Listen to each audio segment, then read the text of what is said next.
Senator lists his X, and TikTok is number one. FBI affecting the economy of ransomware, and Canalys looks into its crystal ball. These stories and much more on today's episode of MSP Dispatch.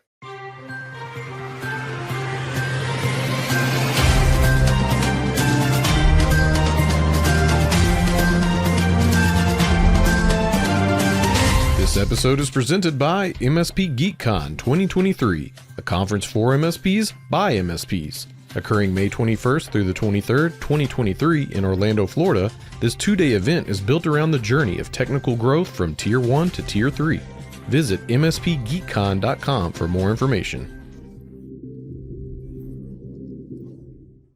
Good morning again, and welcome to the January 31st episode of MSP Dispatch, your source for news, community events, and commentary in the MSP channel.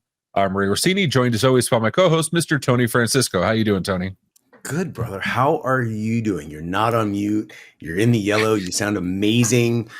You don't have a green screen. You have a natural, beautiful background. Thank you, my brother. If you want to know why I'm saying good morning again, you'll have to check the bloopers. The ones who watch us normally probably already have it figured out pretty well. So Tony, I'm going to give you three things, and I want to see if you can tell me what's the common thread in these three. You got Microsoft, GitHub, and OpenAI. Any idea how they're involved? Elon Musk owns them all now. Don't give him ideas, please. So the three are involved in a potential class action or proposed class action lawsuit. GitHub launched its Copilot service in 2021. That's their code when you're working your IDE, like Visual Studio Code, Visual Studio, whatever it is. It's recommending lines of code or even function blocks for you, right?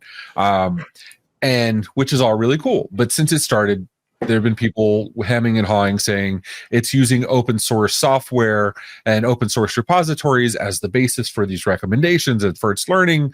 And that's exactly what this lawsuit is. It's saying that these three have violated copyright laws. Now, there's nobody actually saying they took my code. It's this Matthew Butterick and Joseph Severi Law suing on behalf of the potentially aggrieved parties, but it's a lawsuit nonetheless. And it should be noted, they're also suing Midjourney over a very similar argument of using copyrighted images to create the new images. I'm confused here. So are you saying that the AI, as in ChatGPT, is taking code that someone else, that's what they're saying? Right. They're saying, okay, so the basis, so ChatGPT specifically has learned all of the internet all the way up through 2021. I think it's like April 2021 or something like that. And for Copilot, which uses OpenAI or ChatGPT to figure out code and make recommendations, it's coming from the internet, from open source repositories. That was the learning model. That is what we all accept. Many open source licenses, and don't get me started on GNU and GPL because I don't know the intricacies of each one, but whatchamacallit, most of those open source licenses require that if you use their code, you contribute back to the repo or the project, or you give attribution. So it's not like this is completely foundless. Now, this guy sounds like he's just suing anybody and everybody, East Texas style. But at the same time, the argument sounds legitimate, even though there's no actual offended parties yet. Is ChatGPT just the mechanism to transition the code and distribute it accordingly? I mean, is it analogous to saying, hey, your internet provider didn't give us accolades for transmitting or transporting this GNU code over to you, but that other ISP did? I'm just trying to figure out, where's the line? Yeah, and honestly, this is my favorite part of this AI stuff. It's the ethics, right? It's the ethics conversation. It's beyond what can we use it for. Now it's should we use it, and what are the ramifications of such? Just like the self-driving cars. And I love that. You know what else I love, Tony? Tell me. News. Let's get into the news.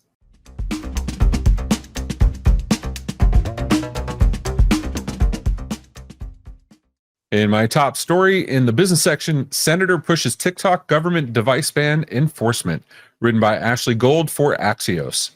Congress passed a law on December 29th, 2022 that bans TikTok from government employees' work devices.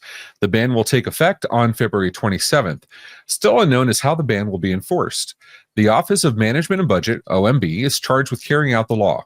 The law requires the OMB to develop standards for executive agencies to remove TikTok and any successor applications from government devices within 60 days. Senator Josh Hawley, representative of Missouri, wrote a letter to the director of the OMB making several demands, including, number one, produce any guidance OMB has circulated pursuant to the No TikTok on Government Devices Act.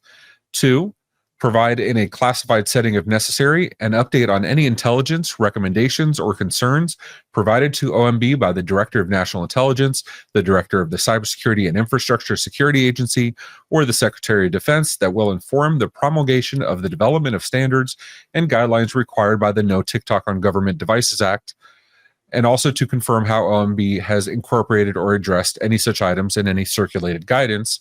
And number three, provide a detailed description of how OMB is measuring government agencies in compliance with this law. The deadline for these demands are February 5th, 2023. A link to the full letter is listed in the show notes below. Tony, Chinese-backed, Chinese-run TikTok. They don't want it on their government devices because the CEO of TikTok has already confirmed that they have access to the user's data. So this absolutely makes sense until you get into the how. And it sounds like they had this really great idea, put this really tight deadline, and nobody had any clue of how it was going to get done. And as per usual, the government's just dragging his feet to see what happens. I mean, at first I was going to say December 29th to now, it's not enough time, but it's been a month. It's been a month at minimum. You could say we are going to be doing these things.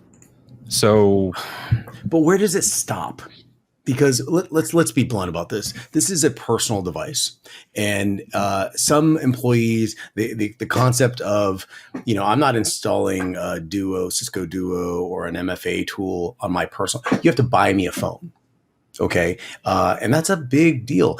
So fine. So then you get these little YubiKeys out there, and that's great. Look at all of us are just like, look, I got pulling out from behind my ear. It's like right there.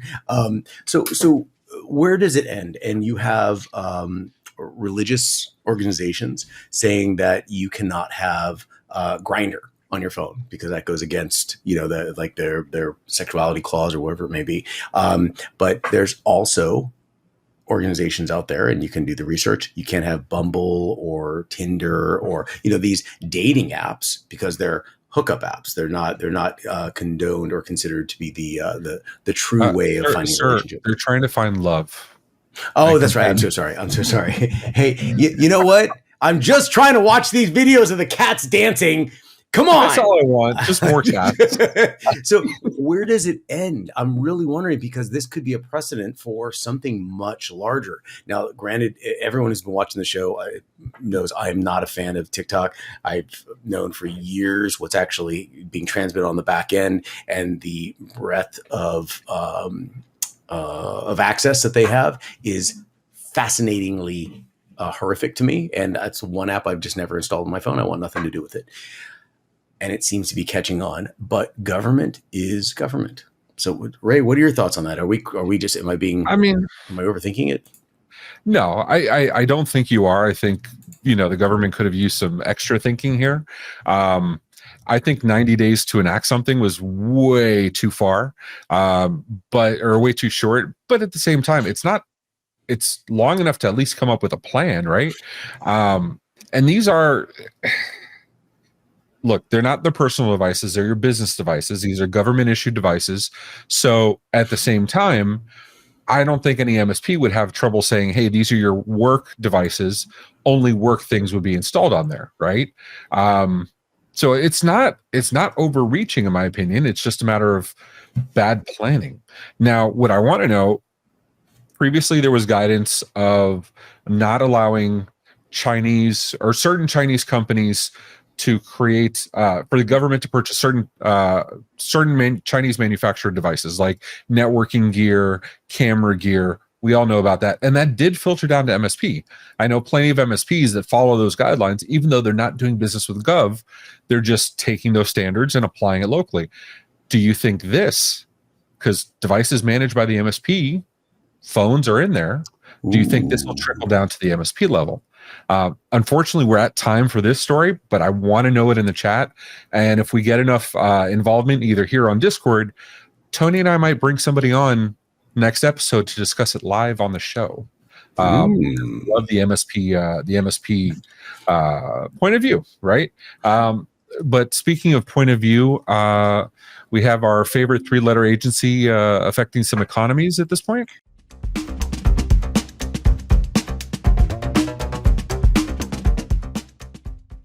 Yeah, hang in, everyone. It gets worse. Or does it? Straight from venturebeat.com. The FBI has taken down the Hive network. The ransomware economy is being impacted. On January 26th, the FBI seized the Hive ransomware gang's dark web website as part of a coordinated law enforcement action. This appears to be just the start of a coordinated crackdown on Hive's criminal enterprise.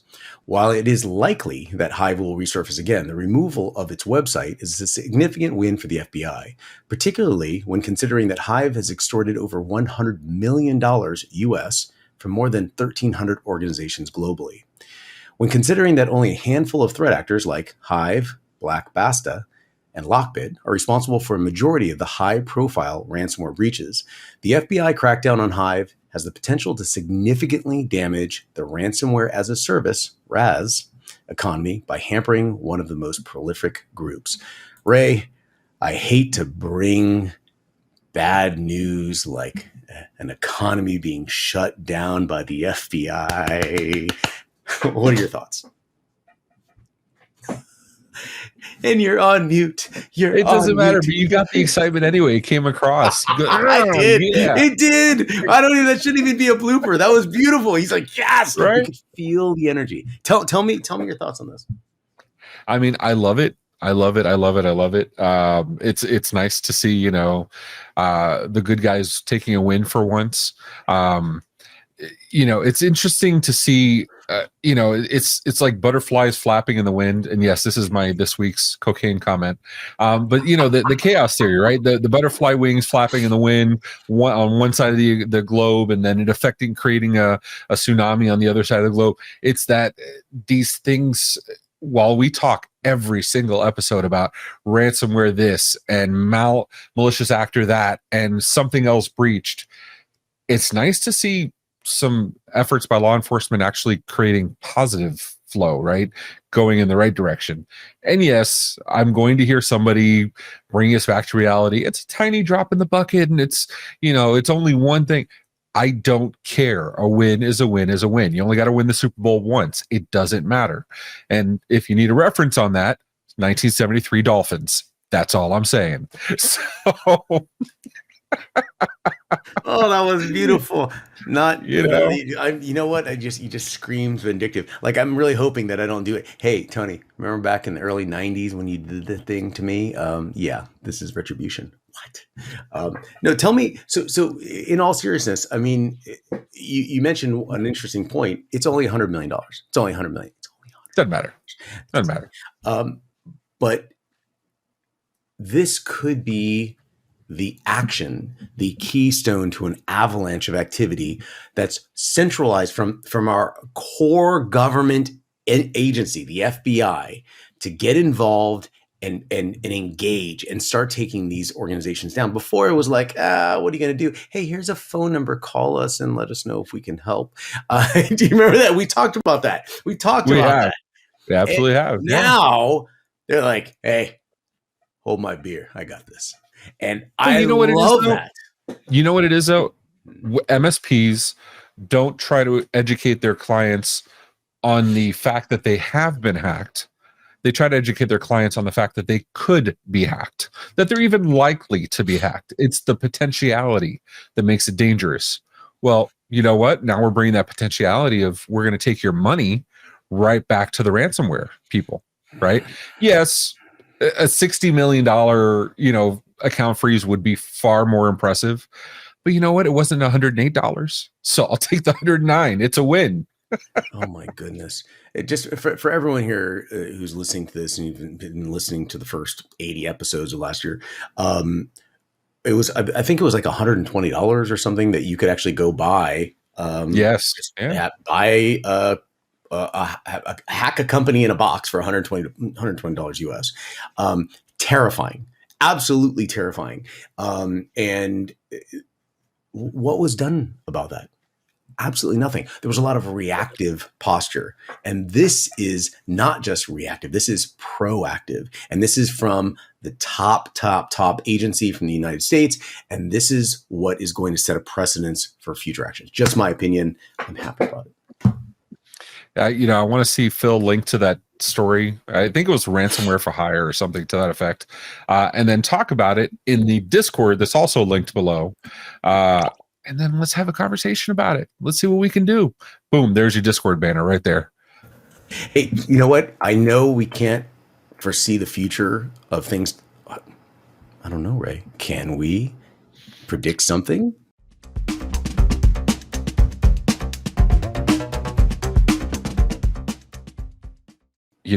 I may not be able to predict anything, but you know who can? Our good friend Jay McBain over at Canalys. In our top 3 story in the business section, Canalys Outlook 2023 predictions for the tech industry. For those that don't know, Canalys is a global technology market analyst firm that provides market intelligence, research, and advisory services to technology companies, their suppliers, and their customers. It covers a wide range of tech services, including smartphones, laptops, wearable devices, tablets, software, and cloud services. Canalys' insights and data help technology companies make informed decisions, including market trends, competitive analysis, and sales and marketing strategies. All of that was brought to you by ChatGPT, by the way. I asked them for a description of Canalys. So some of the things in the prediction include, by 2027, subscription consumption and as-a-service models will account for less than a third of the global IT market. By contrast, though, it notes that by 2025, cloud marketplaces will grow to over $45 billion, which is double our pre-pandemic forecast, and represents an 84% in CAGR. Networking will become a bigger business than servers for the channel, and demand for greater IT efficiency will see sustainability move further up in corporate agendas. The full article and all of the predictions are linked in the show notes below. Tony, I want to talk to you about Marketplace, though, because we've talked about it on the CompTIA CDAC. We've talked about it privately, discussing the channel and what's happening. Canalys seems very bullish on the subject of marketplaces, but we haven't seen them hit the MSP landscape yet. Why? Why is that? I may know something about marketplaces. You have a little background here, right? You have a little experience in this space. Maybe. It's specific to the marketplace. Let's be very clear about the marketplace and what everyone considers a marketplace to be. A marketplace is nothing more than a mechanism to facilitate a transaction. Therein lies the problem. Because it is purpose-built for somebody to click purchase, the value of the marketplace, poof, it's gone. It evaporates immediately once that purchase takes place. It does nothing for the very 1/3 of the hosted services applications that are going to be part of the IT community that they just talked about. It does nothing for authentication. It does nothing for user management. It does nothing for license management. You can simply do the procurement portion of that transaction. The new marketplace, a true hosted services distribution platform, allows the management of the end user, possibly the consolidation of the end users. So you don't have John, Cindy, and Steve for Office 365 and John, Cindy, and Steve for Sophos and John, Cindy, and Steve for Dropbox and John, Cindy, and Steve, etc. So average company has 8 to 11 hosted service applications. You don't have, and if you have, let's say 100 users, you don't have 100 users. You have 800 to 1,100 users you have to manage. And attrition is going to cause floating or abandoned licenses. It's a massive security concern. It has a huge monetary value associated to it. Marketplaces are the future. They just haven't figured out how to catch up from the product side to the service side. which ironically opens up a whole nother issue. Name a company that has a hosted services distribution platform that also offers products and does it well and is designed for the MSP and has the ability for the MSP to give a customer-facing interface for complete self-administration. 17% of customers are either onboarding or offboarding. So you need to give them that access during that time. They just haven't figured it out. And these are systemic, foundational concerns. But I think the market's catching up quick. They're figuring this out as we go. I could go on and on and on about this. Sorry, Ray, but I love this. Is like my religion. This is something I live and breathe. Well, and I want to pick on your expertise here a little bit, because you have had the opportunity to think about these things in great detail, probably more so than I have, undoubtedly more so than I have. But one of the things I wanted to ask you was one of the reasons MSPs are so strongly against having these just pick this, pick that, purchase, go, is because it takes away from the personal touch that the MSPs are bringing, right? It takes away from the one-on-one white glove. I've always been of the opinion that that's not the experience I want to be part of. I don't want to be part of the checkout. I want to be part of the advisement. But how do MSPs, first of all, do you agree with that? Second of all, if you do or don't, why? I can't agree with it enough. In fact, if you look at what MSPs are doing now, they're becoming less of a managed service provider because they're more of a vendor manager. They're not actually housing it in. They don't have it hosted in-house anymore. They're now being a Sherpa, some would call them a TSP, a technology service provider. Since everybody's selling the same thing, they're getting to know what the customer's needs are. They're less selling the features and functions of the services that are applicable and resellable by anyone. They're now applying the needs to the appropriate mechanisms that are available. And if that particular platform that has hosted services and products doesn't have the ability for the reseller to add in their own secret sauce, not a lot of value there. So that's another missing pillar that's involved in this new marketplace that's coming through the markets. But hey, we could talk about this. I want to hear everyone else's perspective. I feel bad. I'm like, oh, this is my jam. And for the next hour, we're going to be talking about exactly. No, I will take hours and hours and talk to you about it on Discord. But that's it for this segment. But Tony, you got some notables for us?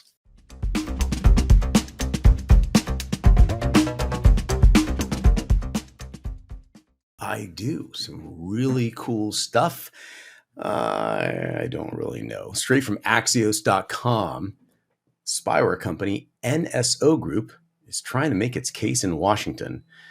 NSO's Pegasus phone hacking spyware gained widespread attention in 2021 following an investigation from a consortium of news organizations detailing the ways governments have used the tool to spy on journalists, human rights activists, and high-ranking politicians. Unlike typical forms of malware, Pegasus is a zero-click, meaning it can sneak into a target's device without even having to click on a malicious phishing link. NSO is now cash flow positive due mostly to its Western European government customers that use the tool to track down terrorists, child sex abusers, and other criminals. And in my next notable mention from Axios.com, some more Elon Musk news. Elon Musk meets with GOP leaders, including McCarthy, at the U.S. Capitol. Elon Musk met with several GOP congressional leaders this week, including the House Speaker Kevin McCarthy, the Republican from California, at the U.S. Capitol building in Washington, D.C. Musk tweeted Thursday evening that he met with McCarthy to discuss, quote, ensuring that this platform is fair to both parties. He came to me to wish a happy birthday, said McCarthy, who turned 58 on Thursday. We've been friends for years. Bloomberg reported that McCarthy said no when asked by reporters if the two met to discuss the debt ceiling. In my first notable mention, researchers discovered PlugX malware variant spreading via removable USB devices. Written by Ravi Lakshmanan for the Hacker News. Cybersecurity researchers have uncovered a PlugX example that employs a new method to infect systems via removable USB media. PlugX is a backdoor extensively shared among several Chinese nation-state groups. Researchers found the PlugX sample using a particular Unicode character called non-breaking space, otherwise known as U+00A0, to hide files in a USB device plugged into a workstation. The whitespace character prevents a Windows operating system from rendering the directory name, thereby concealing it rather than leaving a nameless folder in Explorer. Ultimately, a Windows shortcut file, aka .lnk file, is created in the root folder of the flash drive and used to execute malware from the hidden directory. The shortcut file, for its part, carries the same name as that of the USB device and appears as a drive icon when the existing files or directories on the root of the removable device move to a hidden folder created inside the shortcut folder.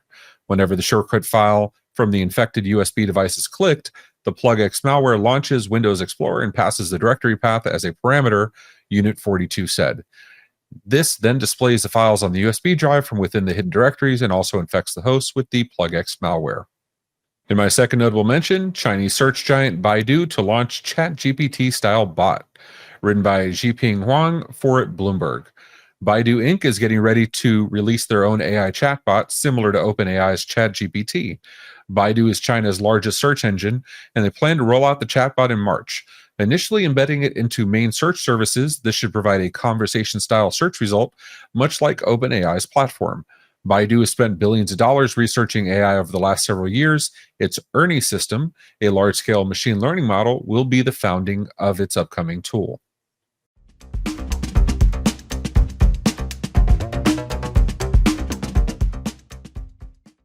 And our resource of the week is a video posted by Nick Ross, Microsoft MVP, and author of YouTube channel T-365, an advisor for Microsoft partners.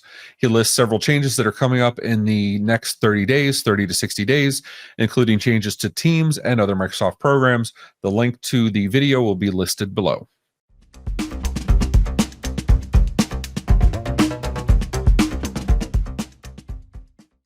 In our community feedback posted on Reddit from user JF Titan, says, I like this. Personally, I've wanted to create a sysadmin-like vlog to do dailies and such, just no time. He's referring to our upcoming Boom article on Microsoft products that was taken from Reddit. Well, thanks for the feedback. And on the YouTube, Miles Walker says, haven't got on and seen this new format. Love it. Thanks so much, Miles. We appreciate you. And Carrie Wagner on the YouTube says, exactly. If you aren't a web person, let somebody else do it. And Boston Dynamics equals the T5000. Forget the T1000. I hope you're kidding, because we're all terrified.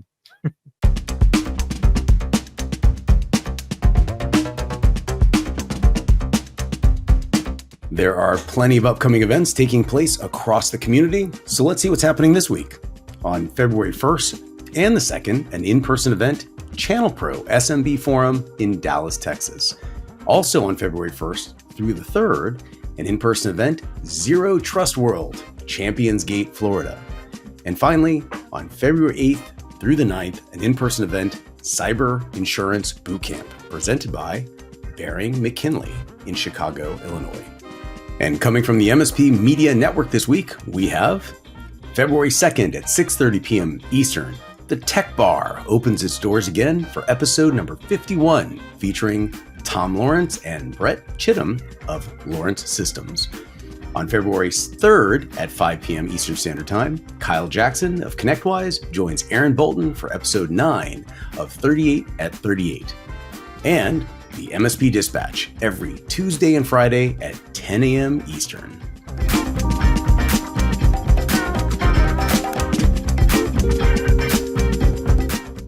Hey friends, Wes Spencer here. I wanted to invite you to a really amazing workshop, boot camp you might even call it. Here's some of the things we're going to cover in this course. Some amazing things like why the cyber insurance market is just changing like crazy. We're going to talk about the things you've got to know as an MSP to be successful at this. Not just helping your clients through it, but building new revenue. We're going to cover about how you can actually enhance this in your QBR processes, along with samples and examples. We're going to actually role play with you. This is February 8th and 9th. Our registrations are getting full. Register. We want to see you there. It's only $699 to join in. Can't wait to see you. Make sure you register as soon as possible. Thanks.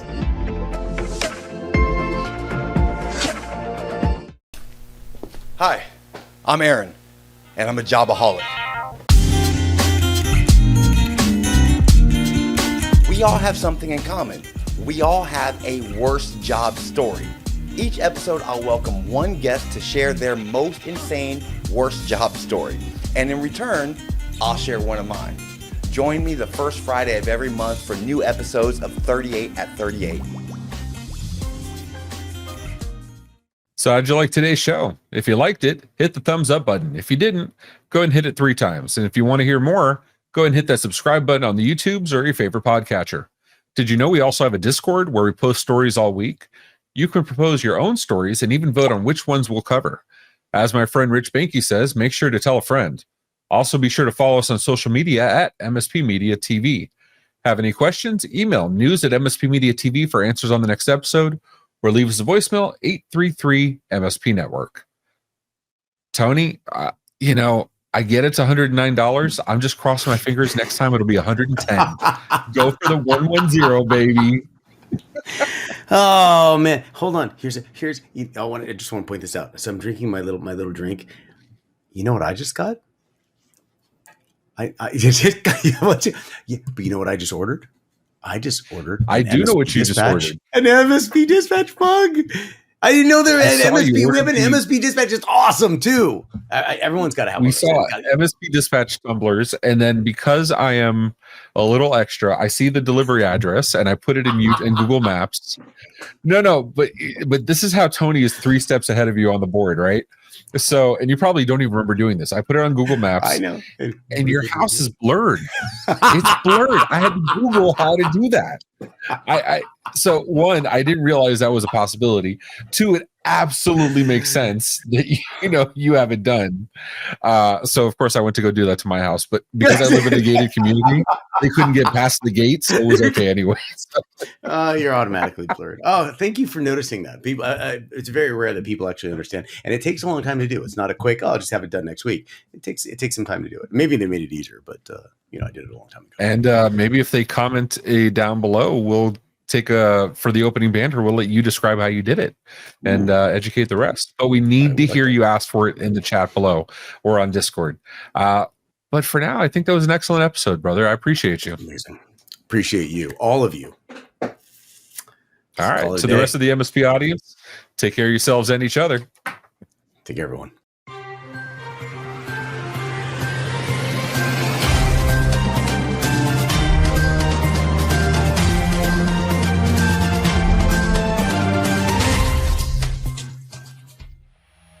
This has been a broadcast of the MSP Media Network.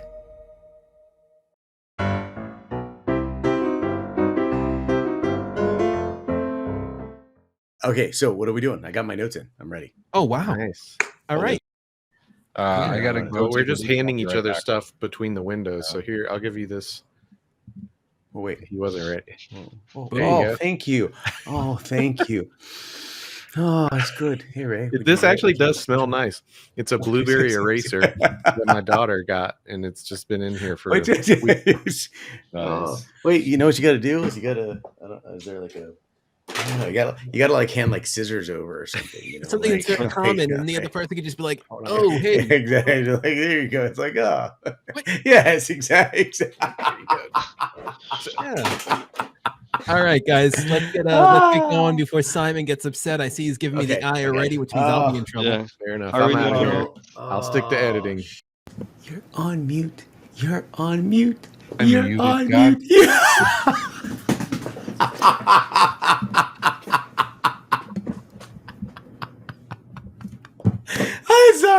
I'm sorry. It makes my heart flutter because when you're talking, you can just see it. You're in it. You're in the yellow, man. You're on it. And then there's that exploding noema where your brain reconciles what is actually going on. Now I could like be a diva and be like, Bill, it's locally recorded. Just use the audio and make it look good. But I realize you would, and you're good enough that you would probably take my cue and just start talking. Oh, yeah. Oh, blah, blah, blah. Everything's great. Yeah. So I guess it's better that you actually told me. Okay, let me start one more time. Let's do it. Senator Josh Hall. Okay. Senator Josh Hawley, representative of Missouri, wrote a letter to the director of the OMB making several demands, including producing any guidance OMB has circulated pursuant to no TikTok on government devices, spacing is hard. While it's unlikely that Hive will resurface again, I got to redo that one. Ultimately, a Windows shortcut link is filed.